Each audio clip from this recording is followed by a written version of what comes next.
Ron Slay, the former Vol, joins us now. He's a BFL, like and a he stands on business. brother, mother, or something like that. I've always jived with this guy. Ron's appearance brought to you by our friends at Dynasty Pools and Spas. I'll tell you more about them.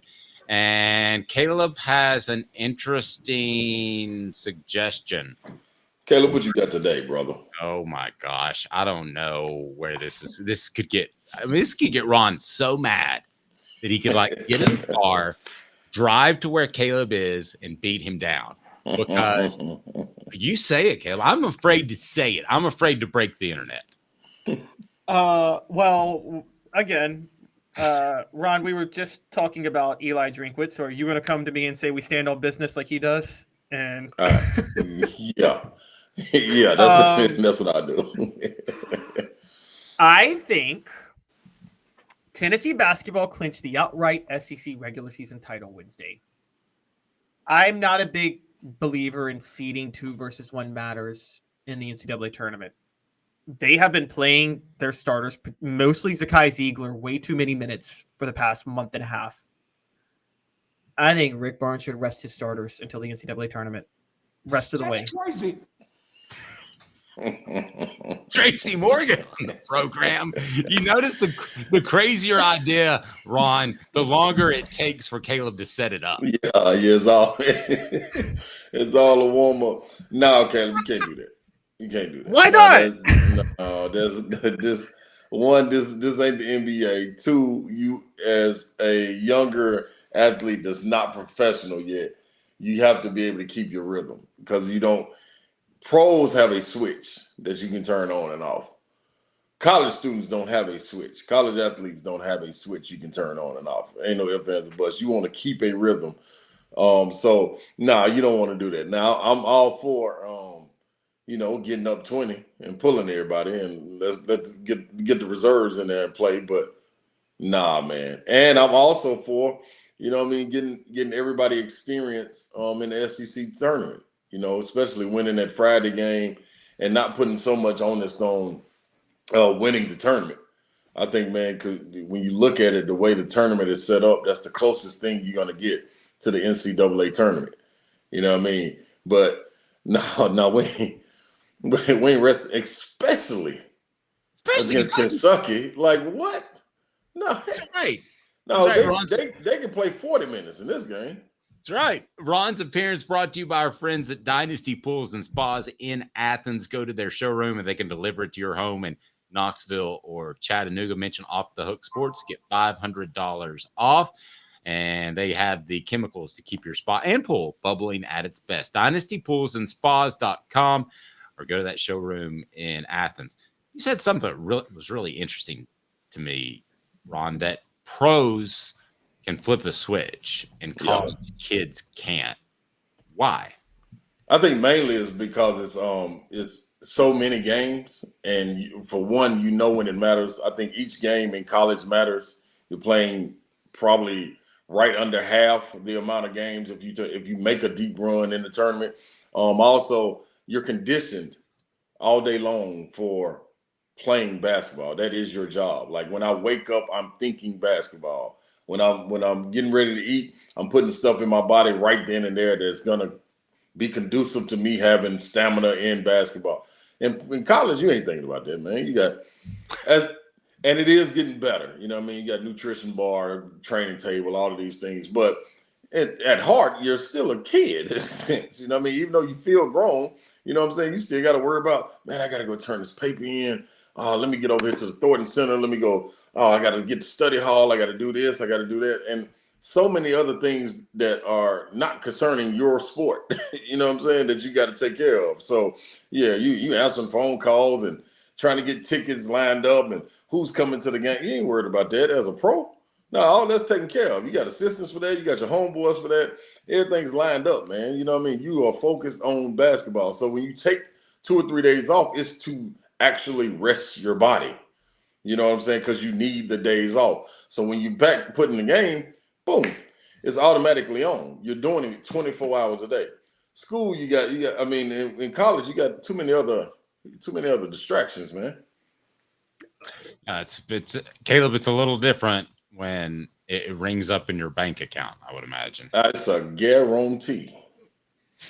Okay, but you might this. I want to apply this specifically to the person who I think has been logging too many minutes, Zakai Ziegler. Okay. I've watched Ron. I gotta be honest.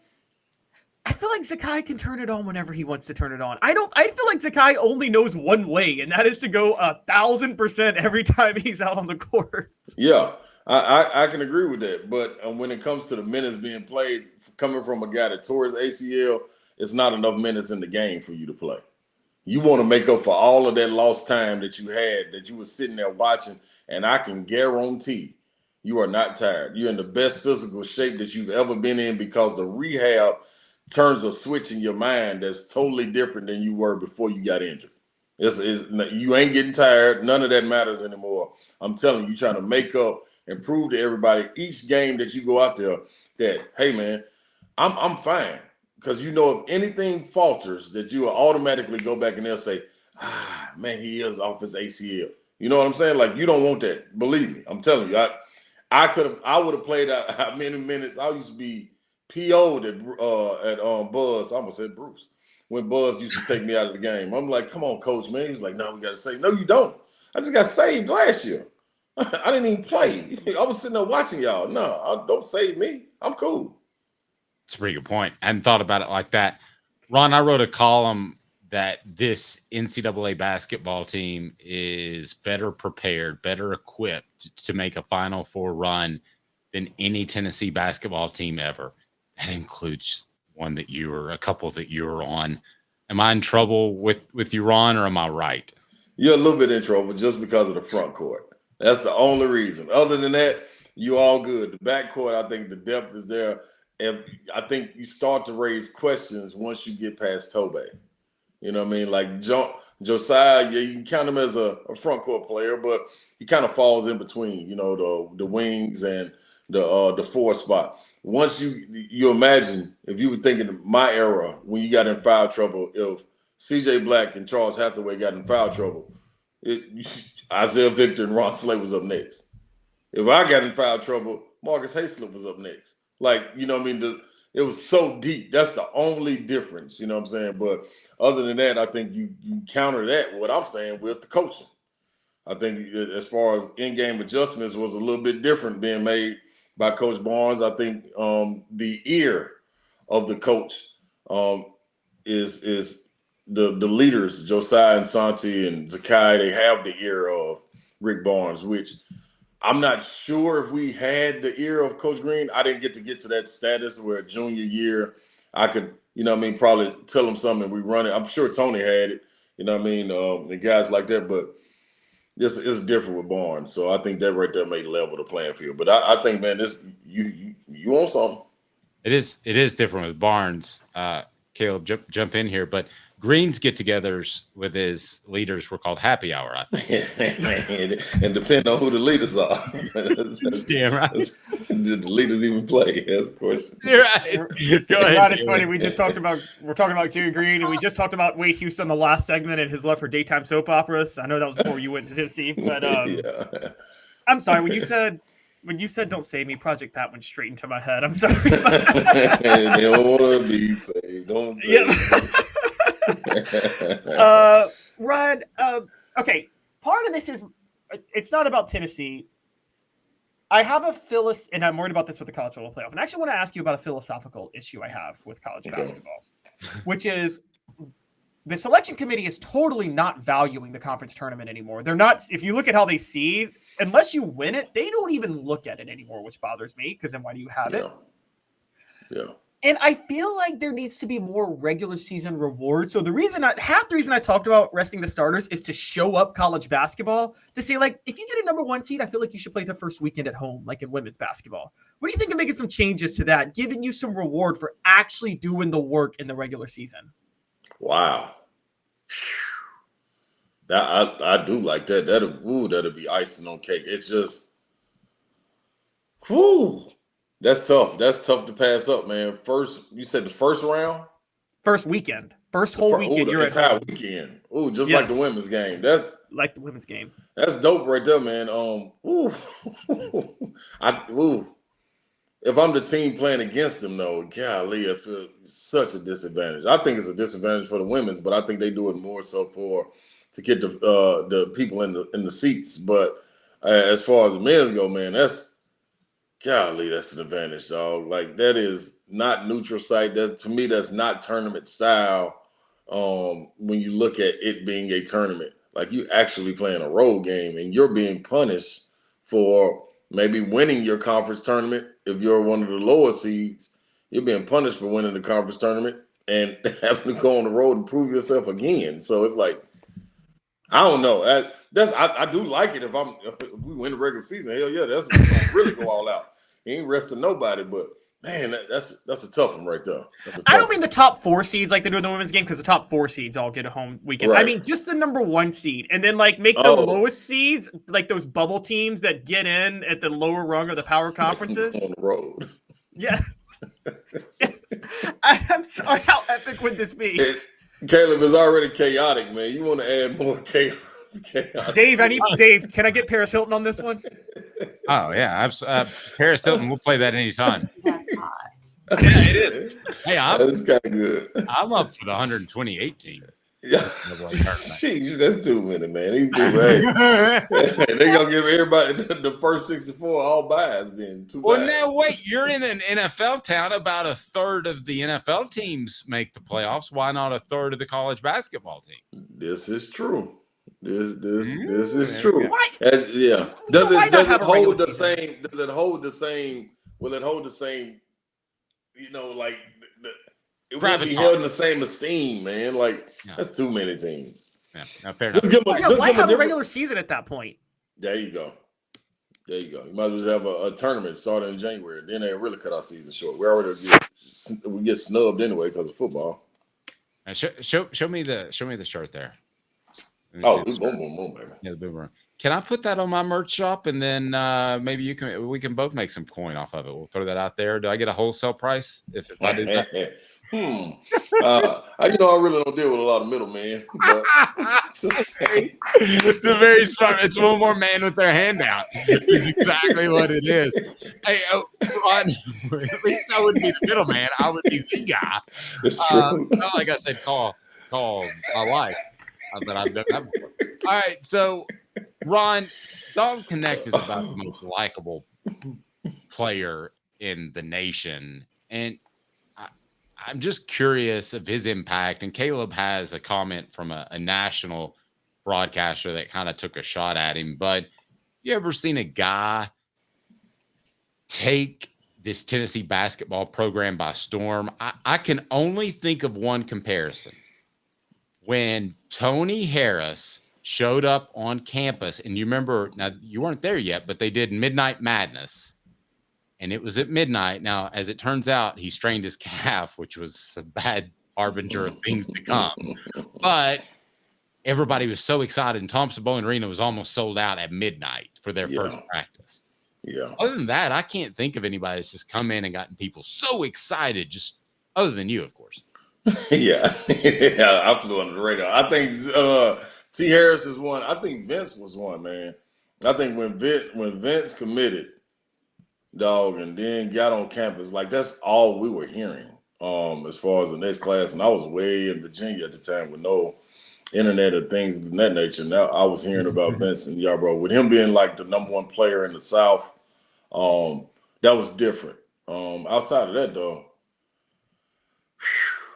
I can't think of one, man. I can't think of one like this. And the funny thing is, all of this happened before Tony, the build-up before Tony and Vince got there. You know what I'm saying? Dalton, you heard about, but you wasn't sure. Like, to see him be able to gather this momentum all of a sudden after that Michigan State game, it was like, whoa, what are we seeing? And then the repeat. And it's just been steady mounting on each other. It's like I can't remember it being this steady going up the entire season. Like at some point, I thought it would take a little dip, and it kind of did get in the SEC play, but it was only one game. Then it went bananas again. So yeah, I can't think of one, man. This was pretty dope by one individual.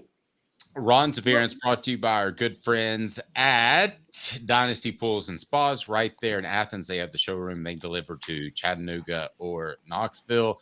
Incredible Dynasty Pools and Spas. Go to their websites right down below to learn more. Caleb? Well, Ron, I kind of remember when you were coming in, though, there was already talk of you being an enforcer type of guy. And I do kind of vaguely remember that, where, you were definitely going to be able to, now you had to, even you told me one time, you had to kind of change when you became the best player on the team. Yeah. But it seemed like you were there to fight a few battles for people if they needed. That was the fun part right there, Caleb. Like I didn't have to worry about going out there playing the minutes you talking about. Like I could actually stay up all night long, and I could count like the minutes I was gonna play. It wasn't gonna be over 18.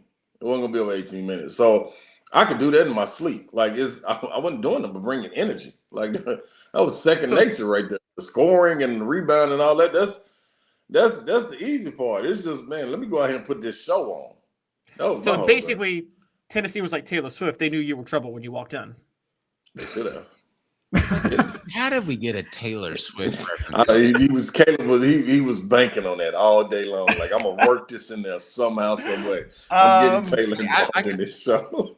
Hey, I got a question for Ron. Did you ever really get in a fight on the court? By the way, with Dynasty Pools and Spas, mention Off the Hook Sports, get $500 off.